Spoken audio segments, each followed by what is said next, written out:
నమస్తే, welcome to Telugu రాజ్యం. నేను శిరీష. నట్కుమార్ గారి దగ్గర ఉన్నాం మనం. నమస్తే సార్. నమస్తే.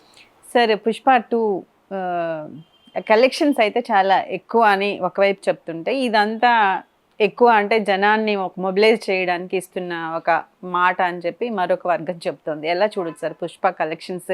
అంటే రెండో వారం తగ్గాయని కొంతమంది, పెరిగాయని కొంతమంది, టికెట్లు రేటు అవి రావట్లేదు కాబట్టి తగ్గించారని మరొక వాదన వినిపిస్తోంది. ఎలా చూడొచ్చు సార్? కలెక్షన్స్ మాత్రం నా భూతో నా భవిష్యత్తు మొత్తం ప్రపంచంలో ఎక్స్ట్రాడినరీ కలెక్షన్స్ వచ్చాయనేది వాస్తవం.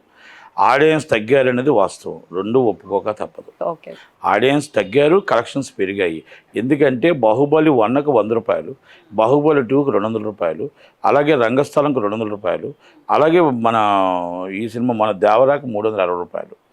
వాటి మీద చూసుకుంటే ఆడియన్స్ తగ్గారు, కలెక్షన్ పెరిగింది. ఎందుకంటే 900 రూపాయలు, 1300 రూపాయలు ఫస్ట్ డే, సెకండ్ డే నుంచి 400 రూపాయలు, 530 రూపాయలు, 613 రూపాయలు, 450 రూపాయలు ఓకే సార్. ఈ టికెట్స్ ఉన్నాయి.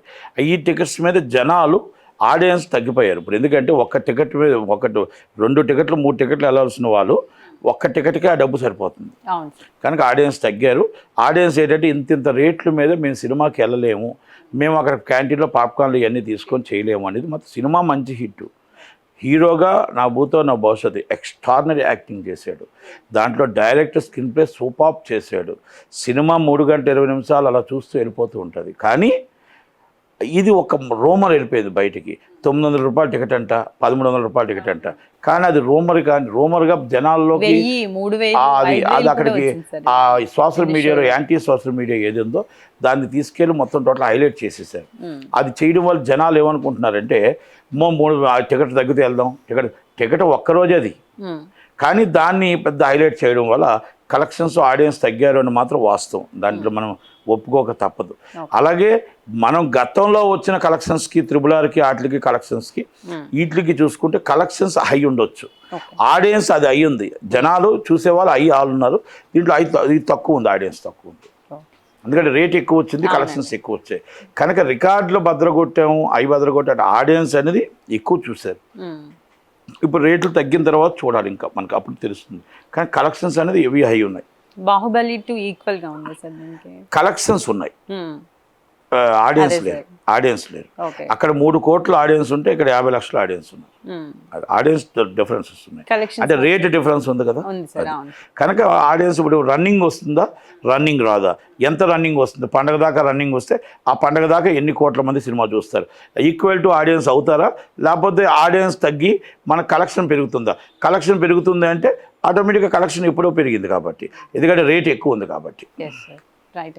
అలాగే నిన్న ఒక రాజేంద్ర ప్రసాద్ గారు ఒక వివాదాస్పద వ్యాఖ్య చేశారు. అంటే అంత పెద్ద యాక్టర్ సార్ రాజేంద్ర ప్రసాద్ గారికి చాలా అనుభవం ఉంది ఇండస్ట్రీలో. అంటే ఒక స్టోరీ నడిపిస్తుంది, దాంట్లో కథ అవ్వచ్చు, దొంగ అవ్వచ్చు, మంచివాడు అవ్వచ్చు. చాలా దొంగలకు సినిమాలు వచ్చాయి, మంచి దొంగ, కొండవీటి దొంగ, రకరకాలు ఇష్యూ బేస్ ఉంటుంది. కానీ ఎప్పుడైనా ఒక మనిషి హీరో బేస్ చేసుకొని మాట్లాడచ్చా? అదే ఒక చందనం దొంగ హీరో ఏంటి అనేసారు, అది ఎలా చూడచ్చు? అంటే ఆయన మాట్లాడిన మాటలు ఏ విధంగా మాట్లాడాడు నాకు అర్థం కాలేదు, కానీ తెలియదు నాకు కూడా, నా పేరు ఎత్తలేదు. కానీ యాక్చువల్గా ఆయన ఎన్నో సినిమాలు చేశాడు. ఎంటర్టైన్మెంట్ అంటే అది 2-3 అవర్స్ ఎంటర్టైన్మెంట్. తాళి కట్టిన రోజుకి ఒక హీరోయిన్కి తాళి కట్టిన భార్య అయిపోదు, చెల్లులు అంటానికి సొంత చెల్లులు అయిపోదు. అక్కడ విలన్గా యాక్ట్ చేసి విలన్ అవడు, హీరో యాక్ట్ చేసి హీరో అవడు. 10 మంది మన ద్రవిడీలను కొడితే బయట నిజ జీవితంలో రోడ్డు మీద కొట్టలేడు. అందుకే ఈ సినిమాని ఎంటర్టైన్మెంట్ అంటారు. 3 గంటల సినిమా అయిపోయిన తర్వాత మొత్తం టోటల్గా హీరోయిన్ అయినా హీరో అయినా అందరూ కూడా, మోహన్ బాబు గారు, జయసుధ గారు ఎన్నో సినిమాలు చేశారు, ఎన్నో సినిమాలు చేశారు.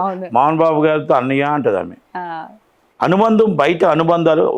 ఒక సినిమా ఇది, ఒక సినిమా అనేది ఆ సినిమా ప్రపంచంలో అది క్యారెక్టర్ మాత్రమే జీవిస్తుంది, మనిషి జీవించరు. ఆ క్యారెక్టర్ మాత్రం జీవిస్తుంది, ఆ క్యారెక్టర్నే చూడాలి మనం.